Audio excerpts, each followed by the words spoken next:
সংযুক্ত আরব আমিরাতে এক ব্যক্তি দাবি করেন গ্রাহকদের চাহিদা অনুযায়ী যে কোনো সুগন্ধি পুনরায় তৈরি করে দিতে পারেন তিনি। মাটি হোক বা গোলাপ, সবকিছুর গন্ধই নতুন করে তৈরি করা এই ব্যক্তি পরিচিত ডক্টর পারফিউম নামে, যিনি দুবাইয়ে বহু বছর ধরে চালিয়ে যাচ্ছেন সুগন্ধির ব্যবসা। সুগন্ধির প্রতি নিজের বাবার ভালোবাসা দেখে এর ব্যবসা শুরুতে অনুপ্রাণিত হয়েছিলেন ভারতের বংশোদ্ভূত ইউসুফ ভাই। বর্তমানে তিনি এতটাই সিদ্ধহস্ত যে মাত্র 10 মিনিটেই তিনি বানিয়ে ফেলতে পারেন যে কোনো ঘ্রাণের পারফিউম। ডক্টর পারফিউম নামে পরিচিত এই ব্যক্তি বললেন, কিছু নির্দিষ্ট ঘ্রাণ কোনো ব্যক্তিকে তার পরিবারের সাথে জড়িত অনেক সুখের স্মৃতি মনে করিয়ে দেয়, আর সেই ধরনের কিছুই তিনি তার গ্রাহকদের মনে জাগিয়ে তুলতে চান।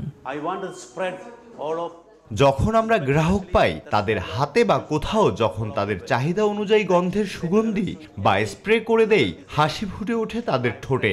তখন আমি বলি সৃষ্টিকর্তাকে ধন্যবাদ যে আমি সফল।